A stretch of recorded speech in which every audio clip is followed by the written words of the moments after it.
Uh, okay, so matematik ni adalah perkataan Greek word mata-mata, tapi kita belum sampai lagi kepada tamadun Greek. So tak apa, kita tunggu sampai kepada tamadun Greek untuk belajar makna perkataan. Tetapi matematik yang kita faham sekarang, dia adalah suatu yang abstrak. Abstrak ni dia tidak dapat dilihat atau dirasa dengan panca indera, tetapi hanya ada dalam fikiran. Okay. So tidak dapat dilihat. Contohnya kalau saya kata saya ada 3 buah 3 biji apple katakan kan. Jadi macam mana kita nak gambarkan nombor 3 tu, kita tak boleh gambarkan tanpa bantuan apple ataupun lembu ataupun pen, 3 batang pen. So kita 3 tu adalah satu konsep dalam pemikiran anda yang hanya boleh digambarkan dengan bantuan benda-benda lain dan bukan nombor 3 tu sendiri. Okay? Mungkin anda kata anda boleh tuliskan nombor 3, tapi sebenarnya yang konsep yang anda tulis tu adalah konsep yang abstrak daripada otak manusia.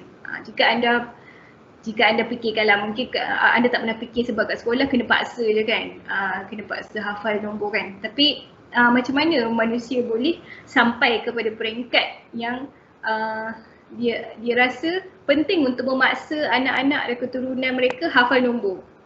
So kerana matematik adalah satu konsep yang abstrak, dan sekiranya mereka tak ada konsep tersebut, mereka tidak boleh menggambarkan bilangan, okay, dalam kehidupan harian mereka. Okay. So itu pandangan saya dari segi apakah matematik yang kita gunakan pada hari ini.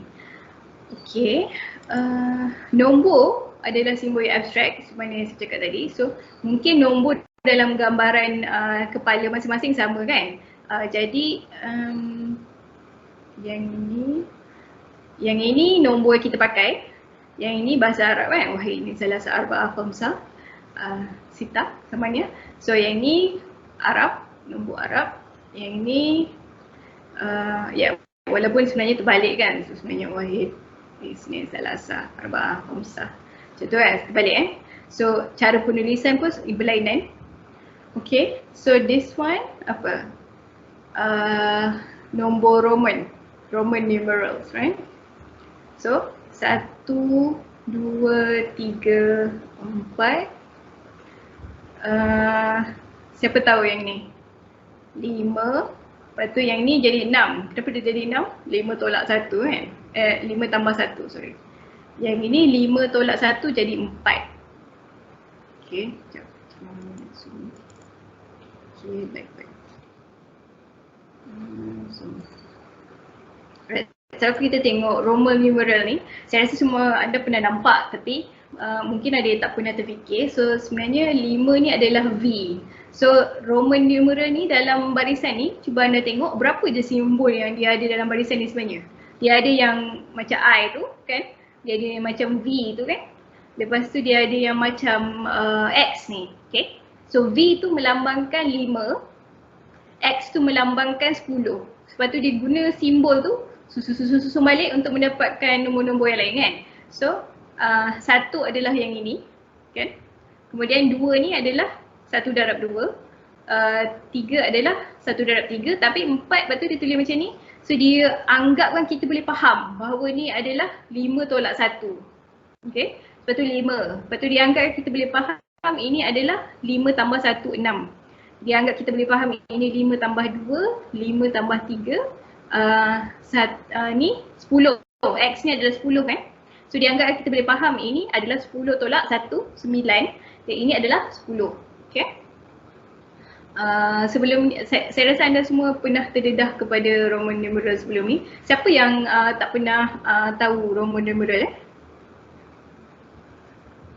Kalau boleh saya nak tahu, saya rasa ramai yang tahu, tapi ada ke yang tak pernah kenal Roman numeral? Tahu. Tahu Tahu. Semua tahu Macam mana nak kira pun semua tahu Okay, kalau macam mana nak kira semua tahu? Kira tak tahu dah. Okay. So sekarang dah jelas tak macam mana dia gunakan cara kira? Dah. Okay, senang je kan? Tapi Mungkin awak tak pernah terfikir konsep ni kan, kenapa dia ada macam ni kan. So antara Roman numeral dengan nombor yang kita pakai ni mana lagi senang? Sekarang. Sekarang lagi senang Sekarang lagi senang. Tapi ada banyak simbol sekarang ni. Oh, kena paksa anak awak hafal sekurang-kurangnya berapa simbol kat atas tu? 10. Yang ini dia ada So- 3. Kurang-kurangnya satu simbol mewakili satu digit. Bukannya 3 simbol untuk satu digit. Awak rasa macam panjang sangat je yang Roma tu kesimpulannya? Panjang. Kan? Okay. Apa? Digit tu penting kan?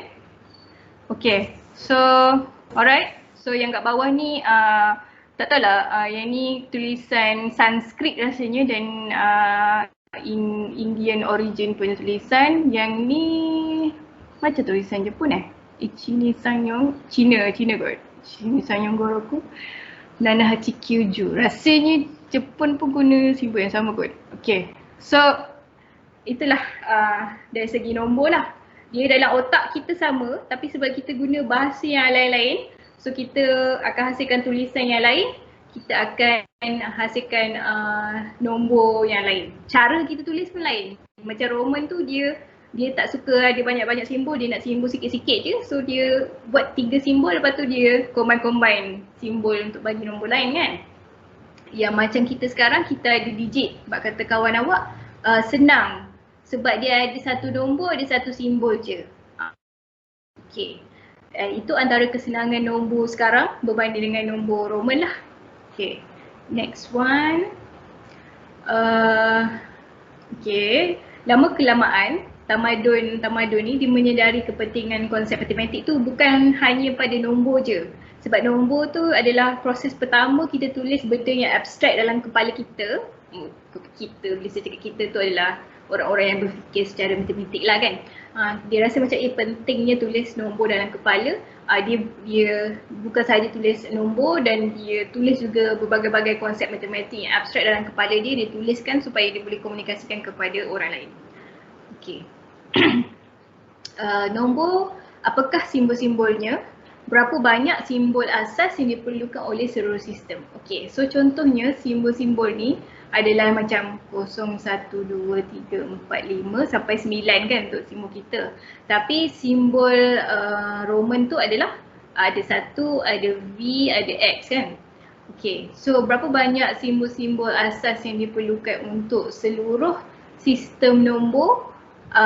Kalau untuk sistem kita ada 10 sistem saja. Sistem sekarang ada 10. Sistem Roman ada 3. Tetapi 3 ni hanya